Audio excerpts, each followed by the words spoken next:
Another Friday, another training, another opportunity to learn something about yourself. So I'm so glad for those of you who choose to join in today.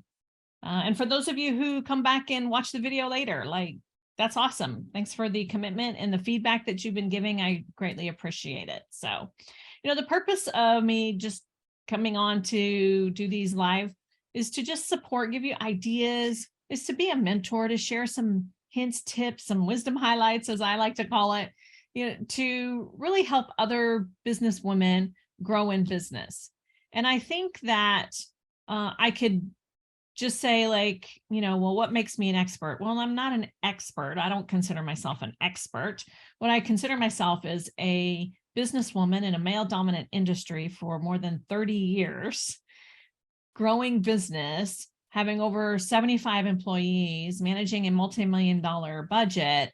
And, I was a single mom on welfare when it all started, right?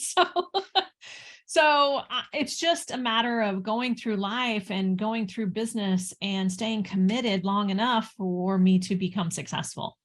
And I don't mean me as in just me personally, but me as in my team, my partner, my connections, my mentors, my, everybody who's helped along the way. And so just know that you're in business. I said this recently and it just kind of stuck, is, look, we're business owners. We're not meant to be business loaners, right? We're not meant to do this all alone. And I know I didn't. I've gone out and I've spent hundreds of thousands of dollars on getting trained on things throughout the years. So just know that what I'm doing is sharing you from my experience, but know that my experience came from lessons I learned along the way, teachings I invested in, education I invested in, a lot of different things. So instead of you doing all the investing that I did, here's just a little simple tools to help you navigate, especially, right now, a lot of people don't have excess money to do education, to get the, go and join the masterminds, the $100,000 masterminds. Like, it's a challenge for a lot of small business owners. So I'm just being real, giving you some tools, some free gifts here in the Hive Society on how to grow business, how to be more successful, and, take what it is that I say and just apply what'll work for you. I'm not saying doing exactly how I did, because circumstances have changed. Life is, continues to evolve.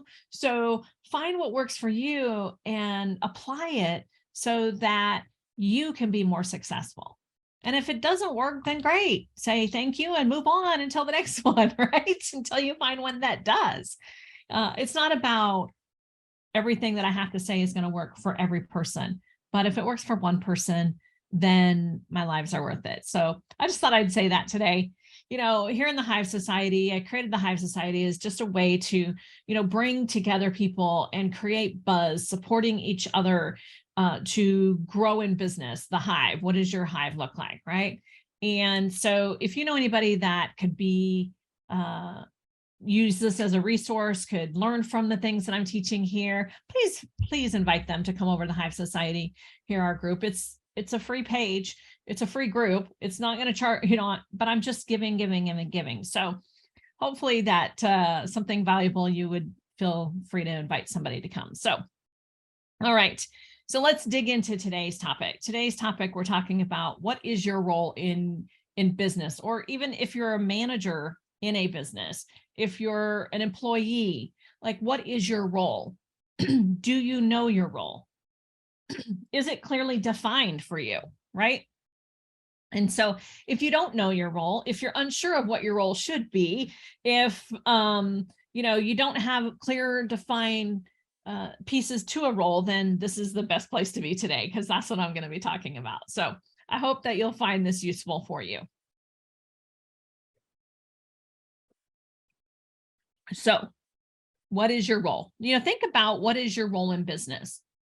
If you're a solopreneur, a sole proprietor, have a LLC, what is your role? Well, your role is to grow business.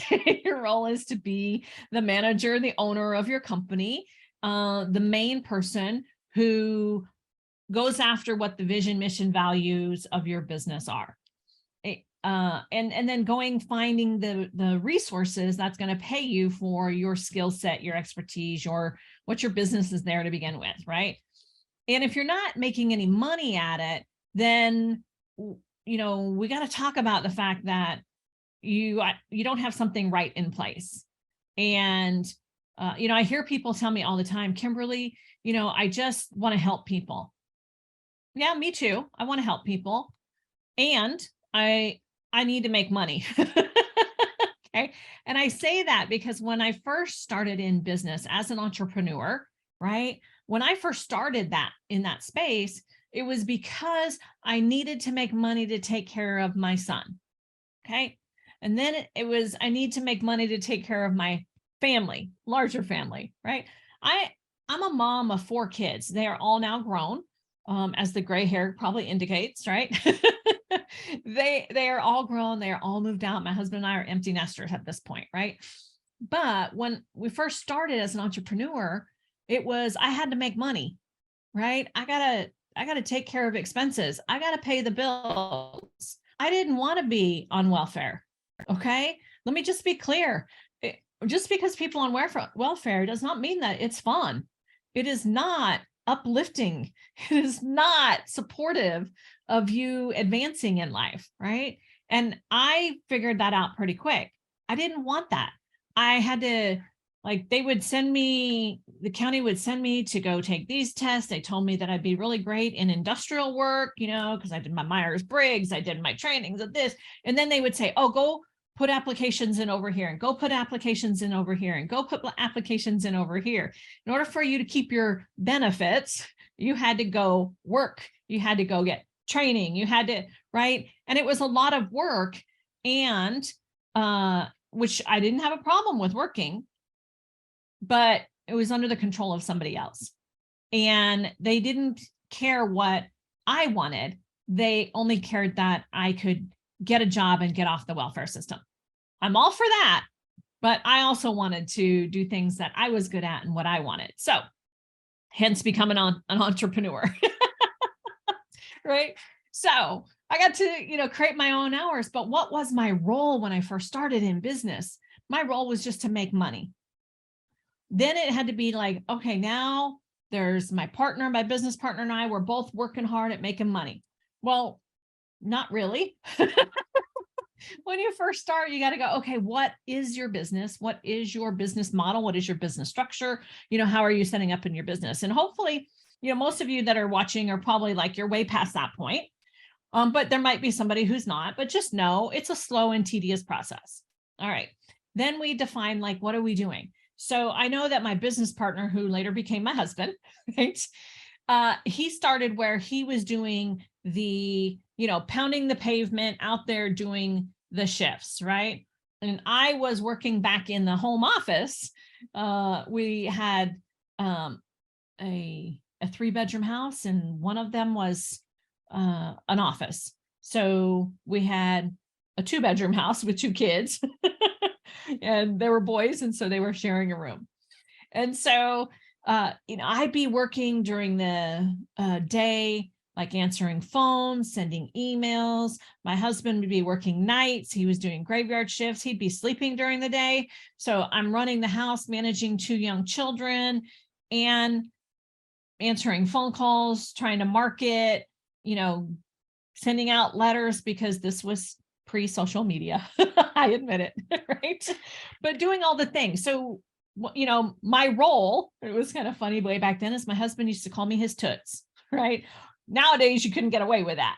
And he doesn't get away with it now either. But, right, it's like just person who manages, was basically the receptionist at the time, right? So what is it how you started? Don't forget where you came from, right? But remember, you just have to keep moving forward to get where you want to go. So let's talk about those roles. When you go to a job, you get a job description, right? And it kind of clearly lays out what it is that you're supposed to be doing in your job, right? So you have a job description, right? These are the things that need to get done. This is, how it's supposed to be done. This is what we want you to accomplish. This is what we want to make sure that you keep doing. Well, most of the time, entrepreneurs, we don't make job descriptions for ourselves. We're just like winging it. We're like filling in whatever needs to happen at the time. And so we don't have a clear definition of what we really need to do.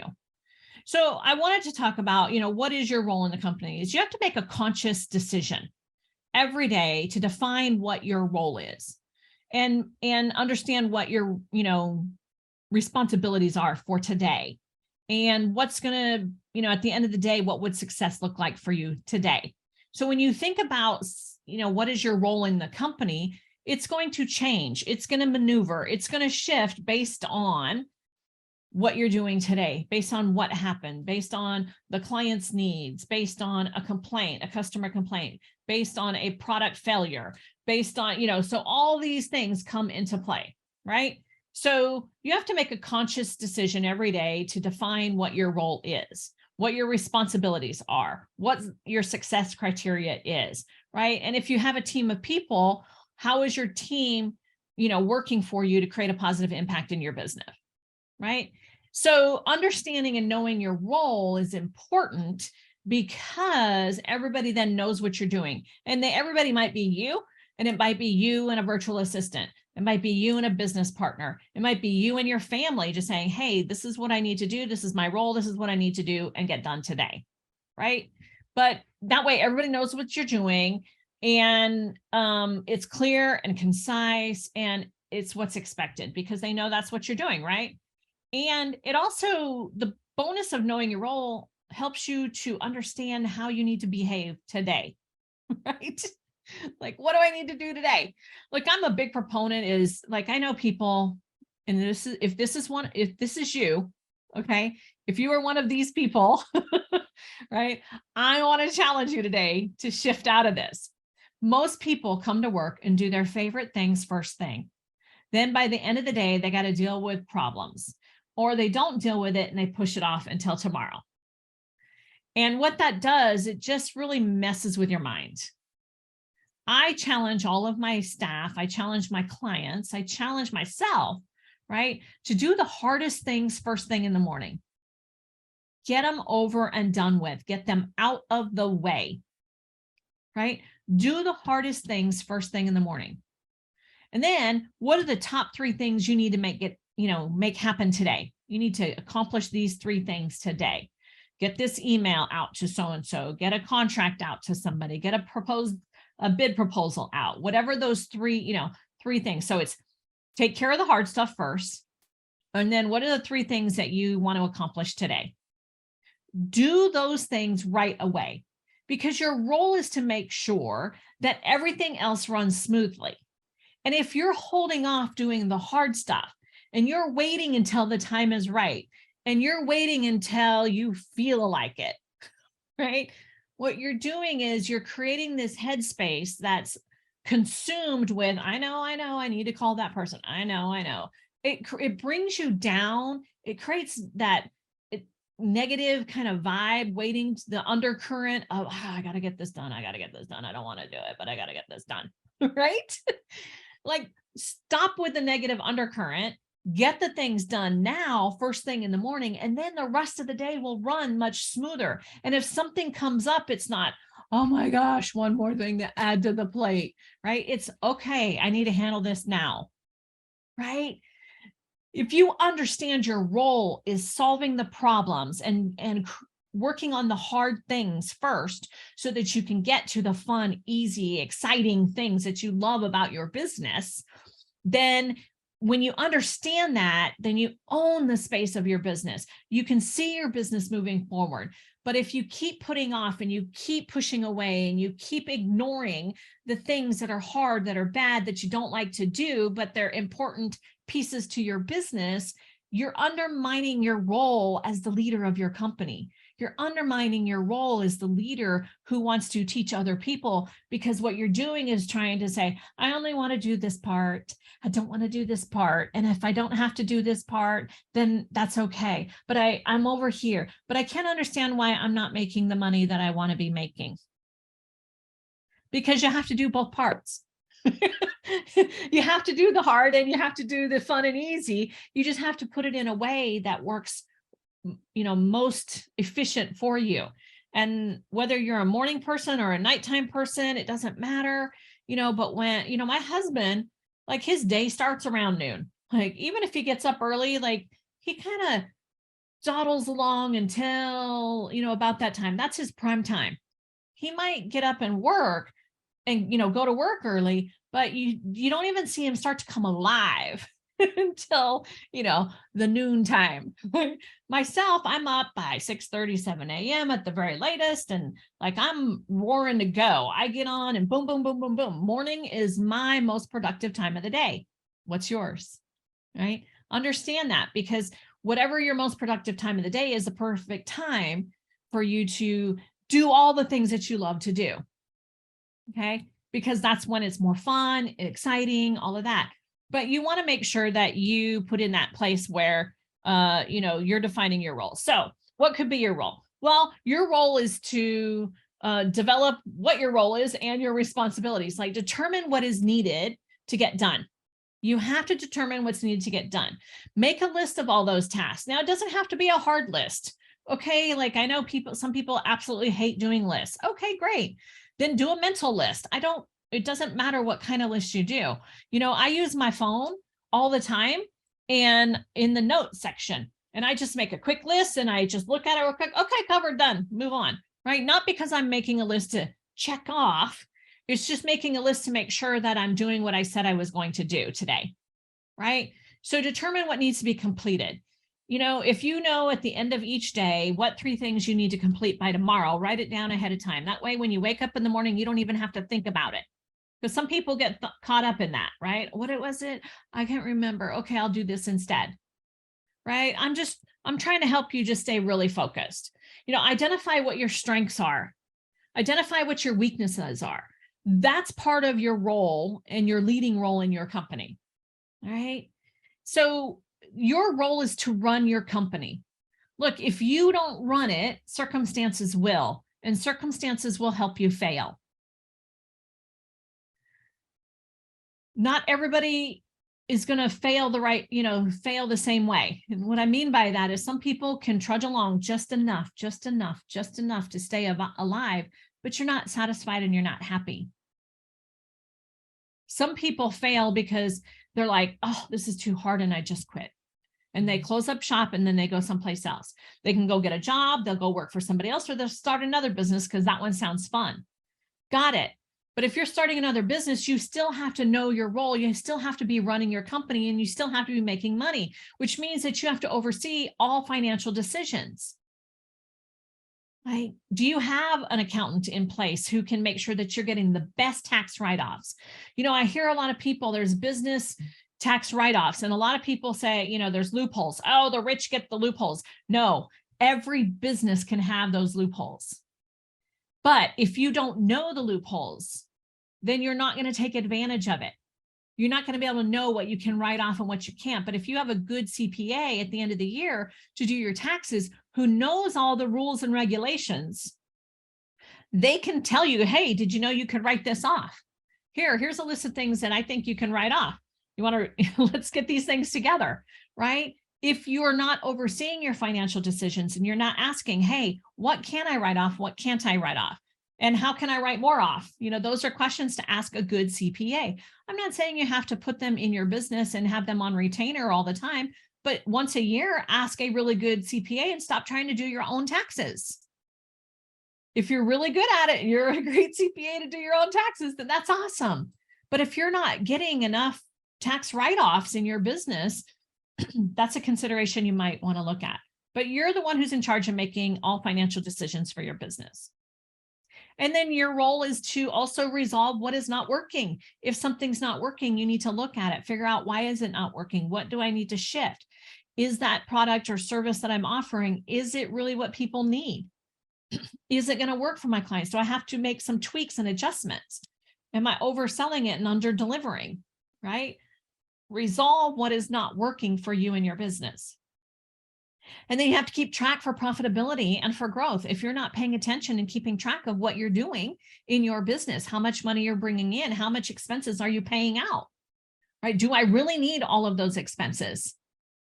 Right? If I'm not tracking all of this, how am I going to be profitable? What happens so often with small business owners is they say, this is how much money I have in the bank account, therefore this is how much money I can spend. But you didn't prepare for taxes. You didn't budget for those things that those insurances and those things that come up for emergencies, right? Because you just spent it all because you're looking at it as, oh, like your personal account, right? Like this is how much money I have. So therefore that's how much money I can spend. But you got to keep track for profitability and for growth, right? If you want to be able to grow, you have to have the money to do that. So you also have to take some risks. So know what your role is. Some people are low risk people. Some people are medium and moderate risk people. Some people are high risk people. I would say my husband is at least a moderate, almost a high risk kind of person. I'm a low risk, very occasionally moderate, but I'm a low risk kind of person. I'm just going to work and as little risk as possible. But then I know, like, okay, so that's where my husband and I would balance each other, because him wanting to do a more, moderately or maybe a high risk thing, and I want to do low. And so we kind of come together and can do something in the middle, right? That stretches me, stretches him, right? And we can do different things. So you got to learn to take risk in your business. The other thing you have to do is think big. What is the next thing? Stop thinking about today. Like, be in the moment and be present with your clients, your customers, what's happening. But you also have to think about, what do you need for the future, right? I know I was working on that this morning. I was like, okay, in the security business, like, I know I need to prepare for the future because what it looks like in security. So what do I need to add to my company to make it work in the industry? In coaching, what do I need to add? How am I coaching people? Look, with mental health crisis, right? There's a lot of shifts in how coaching is right now. So you have to make those adjustments and prepare and think bigger than just right now, and still be in the right now moment. Okay. It's a balance, right? You have to be focused. You have to be focused on what it is that you want to create in your business.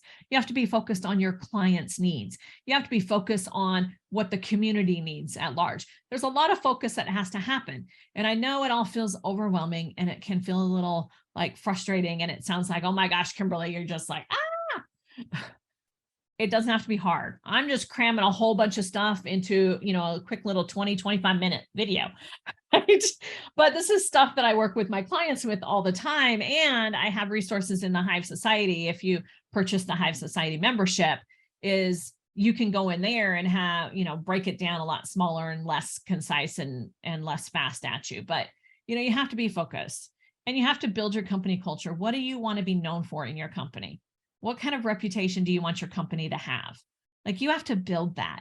I will say there was a time like I've told the story before. We sold our business and they went bankrupt, and we pulled it back, and they still owed us a lot of money. But one of the things that we did is we reached out to a local bank, somebody that we knew, a bank president, and said, hey, we'd like to know if you could buy our receivables, because we got to get employees paid because of that company went bankrupt and we're pulling back out. We didn't have the funds to pay the employees. We had to get moving back forward. At that time, I think I had 32 employees, right? And I had to get them paid. So we went to this bank, and the bank said, no, we're not going to do that, but we'll give you a loan. And the reason they gave us the loan was because of our reputation, because of our company culture, in spite of the fact that we had no money, right? The only asset we had was our house that we had just bought within less than a year, right? And so because we had a great reputation and a great company culture, the bank president was willing to take the risk on us. Now, there's not a lot of that going on right now, but think about what clients want to take a risk on you, but your reputation is not backing that up, or your company culture is not backing that up. Right? So you have to pay attention to that as well. So it feels like sometimes there's so much you have to do with your role. And I'm telling you, that's just because I'm just cramming it all in. It's just take a bite at a time, right? How do you need to run your company today? How do you need to oversee your financial decisions? Right? Resolve what's not working. That doesn't come up every day. And if it does, we might have to have a conversation about that because something is really not working, right? And then keeping track of your profitability and what's the growth that you want to do. Take some risks. Not all of these happen every single day, okay? But you do have to think big every day. You do have to stay focused every day. And you want to build the best reputation and company culture that you can, right? Define who you are. If you're the boss, then own it, but don't own it in a way that is like, I'm the boss and that's it. You'll do what I say. No, I'm the boss. And so basically all the responsibility stops with me. So if in order for my employees, my staff, my coworkers, in order for them to be successful, I have to be in my role the most successfully that I can be so that they can follow along and I can be the leader that they want, not the boss that bosses them around. You know, people ask me all the time, you know, Kimberly, what is it? I boss people around. That's what I say, just kind of, you know, playfully. And they just kind of look at me and I'm like, I'm just kidding. What I do is, you know, I'm the CEO of a, you know, private security business. And what I do is I have a team of people that I get the opportunity to help them grow in leadership, to allow them to support me in business and move people forward in my company. So think about for yourself. If you don't set out what your clear responsibilities are, right? If you don't set out what you're going to take on each and every day, then how do you expect anybody else to do that, right? You got to look for the opportunities to make an impact in your community, in your business, and in your life, right? And then arm yourself with new skills each and every day to be better at being the CEO, the role that you're in. Even if you're an employee someplace, like do what you can, arm yourself with new skill sets, because when you do that, it allows your CEOs, your boss, your leaders to see that you're taking initiative and that they want to promote you. They want to have you move higher in their company. You know, come in with a plan, know what your plan is, know what your options are, right? Find out what's needed from your clients, find out what's needed from your customers, find out what's needed from your coworkers, right? If you can find out what's needed, then you can improve your business on a regular basis. That's thinking forward, right? That's thinking big. That's taking a bigger risk. That's staying focused. That's building your company culture. All of those things come into what your role is. And most importantly, like I said at the very beginning of this, your role is to make money in your business, right? Answer to those people that need to be answered to, the laws, the licensing, you know, those things, but to make money in your business so that your business can grow and make a bigger impact in your community and in your family life and in your personal, you know, for your personal life. So if you understand your role, you know what your role is, you know that you need to run your company, you know that you need to make the best financial decisions possible. And the only way you can do that is to educate yourself and learn new skill sets, right? Resolve what's not working, keep track of what your profitability is and where you want your growth to go, take risks, think big, be focused, right? And build your company reputation. And when you can do that, then you're owning your role in your business and people will gravitate more towards you. Well, I hope it's helpful. I would love to have your feedback. Feel free to share comments below and let me know if this was helpful for you. All right. I look forward to talking with you guys next week. All right. Bye-bye.